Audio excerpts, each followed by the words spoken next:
गौरी पुत्र गणेश भगवान की जय। जय श्री कृष्ण, राधे राधे।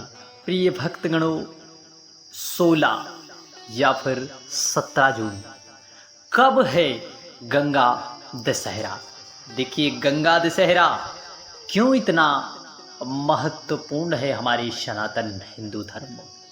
गंगा दशहरा की इतनी बड़ी महत्वता क्यों है और गंगा दशहरा पर क्या करना चाहिए, क्या नहीं करना चाहिए, क्या है पूजन का शुभ मुहूर्त, और यदि हम गंगा माँ के पवित्र पावन तट पर यदि ना जा सके तो हम घर पर ही कैसे करें पूजा? इस ज्येष्ठ माह के शुक्ल पक्ष में पड़ने वाली 10वीं तिथि को हम सभी लोग बड़े ही प्रसन्नचित भाव से पूरे देश में ही नहीं संपूर्ण विश्व में गंगा दशहरा का पर्व ज्येष्ठ माह की 10वीं तिथि को मनाया जाता है। अब गंगा दशहरा की इतनी बड़ी महत्ता हमारे शास्त्रों और पुराणों में क्या है?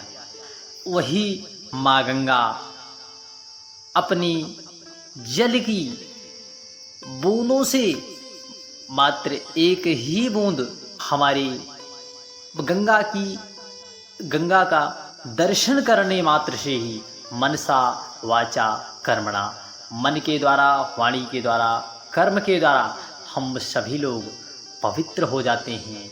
मन से, वाणी से, हमारे मन वाणी में सदा पवित्रता का भाव आता है। माँ गंगा का दर्शन मात्र से स्पर्श तो दूर ही है। इतनी बड़ी महत्वता हमारे शास्त्रों में माँ गंगा की बताई गई है। माँ गंगा का अवतरण, वही पवित्र पावन दिन, वही पवित्र पावन महोत्सव, वही शुभ मुहूर्त गंगा दशहरा शास्त्रों और पुराणों में वर्णित है कि इसी दिन माँ गंगा का अवतरण भगवान श्री हरि विष्णु के चरणों से इस भूमंडल पर हुआ था। तो आज हम सभी लोग आज की चर्चा में यही सब की चर्चा करने वाले हैं कि माँ गंगा का अवतरण और साथ ही साथ क्या है पूजन विधि। पहले तो आप सभी के मन मस्तिष्क में जो संशय की स्थिति बनी हुई है, 16 या 17 जून कब है गंगा दशहरा, तो आज हम सभी लोग इन सब की चर्चा करने वाले हैं। देखिए, गंगा दशहरा एक ऐसा पवित्र त्यौहार है जो भक्तों को गंगा नदी की पवित्रता से जोड़ने का एक स्वर्णिम अवसर प्रदान करता है। हमें विस्तृत पूजा विधि का पालन करके और आवश्यक वस्तुओं की तैयारी करके आप इस त्यौहार को भक्ति और प्रसन्नचित भाव से मना सकते हैं और दिव्य माँ गंगा का पवित्र पावन आशीर्वाद भी प्राप्त कर सकते हैं। चाहे आप घर पर अनुष्ठान करें या फिर मंदिर जा रहे हों, गंगा दशहरा के आध्यात्मिक सार में डूब जाएंगे और अत्यंत श्रद्धा के साथ इसे मनाएं। तो आइए जानते हैं। देखिए, पहले तो आप सभी लोगों के मन में जो संशयात्मक स्थिति बनी हुई है, इनको दूर करने का प्रयास किया जाएगा। पंचांग के अनुसार 16 जून को गंगा दशहरे पर 10वीं तिथि सुबह 2:32 पर, सुबह 2:32 पर 10वीं तिथि प्रारंभ हो रही है और 17 जून को 4:43 तक रहेगी। हस्त नक्षत्र पूर्वाह्न 11:13 तक रहेगा। और इस साल गंगा दशहरा पर कई सारे शुभ योग भी बन रहे हैं, तो आपको चूकना नहीं है। आप वैसे तो बार बार स्नान करते हों, कितना भी स्नान करें, परंतु गंगा दशहरा पर माँ गंगा के पवित्र पावन तट पर माँ गंगा का दर्शन और स्पर्श कर लेना ही हमारे जीवन में हमें आनंद और सुख को प्राप्त कराएगा, क्योंकि गंगा दशहरा की इतनी बड़ी महत्वता है। और साथ ही साथ सुबह 5:23 से 11:13 तक अमृत सिद्ध योग है। इसके अलावा साथ साथ वरियान योग 9:03 तक रहेगा। इसके अलावा रवि योग भी बन रहा है जो दिन भर रहेगा। ये तीनों योग पूजा पाठ और दान पुण्य के लिए सर्वोत्तम है। यदि इसमें दान पुण्य यदि किया जाता है तो यह फल, इसका फल हमें कई गुना अत्यधिक मिलता है, अर्थात अक्षय हो जाता है।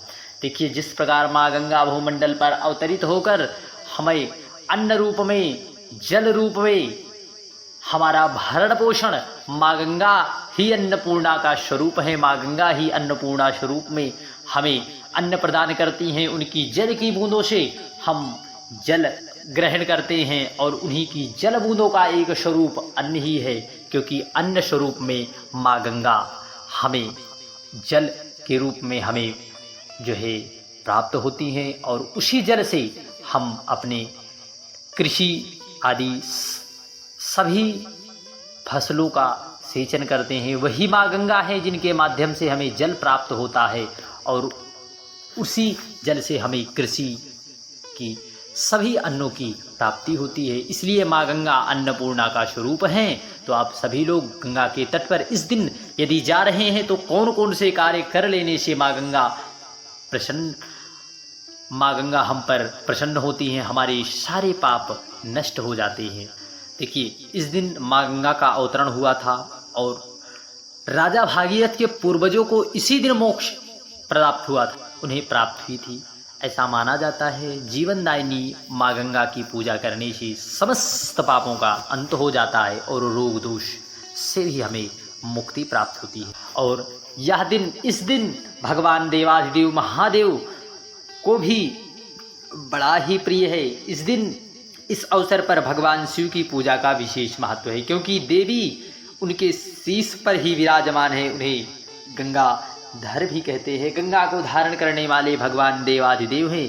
तो इस तिथि पर भोलेनाथ को प्रसन्न करने के लिए उन्हें हमें शहद का भोग लगाना चाहिए। शहद जरूर समर्पित करना चाहिए माँ गंगा को, क्योंकि शहद समर्पित करने से हमें हमारे पूरे परिवार पे मिठास का भाव उत्पन्न होता है, प्रेम का भाव उत्पन्न होता है। इसलिए हमें माँ गंगा की कृपा पाने के लिए भगवान देवाधिदेव महादेव पर शहद जरूर गंगा दशहरा के दिन समर्पित करना चाहिए। इस दिन भूल कर भी यह कार्य ना करें। गंगा दशहरा के दिन आप सभी लोग ना तामसिक भोजन और विचार व्यवहार से दूर रहें। यदि हमारे घर पर कोई भिक्षुक आए तो उसे दान जरूर देना। बहुत सी लोग क्या करते हैं, बहुत सी माताएं बहनें, हमारे भाई कि जो भी व्यक्ति भिक्षुक आते हैं तो उन्हें डांट कर हम दूर कर देते हैं। परंतु गंगा दशहरा के दिन गलती ना करना, आप खाली हाथ आए उसे लौटाएं नहीं। और इस दिन ना किसी से विवाद में पड़े और ना क्रोध करें, ना ही हमें किसी का अपमान करना है। मानसिक रूप से किसी के प्रति गलत विचार ना करें। जितना हो सके भगवान नाम स्मरण, भगवान की कथाओं को श्रवण करें।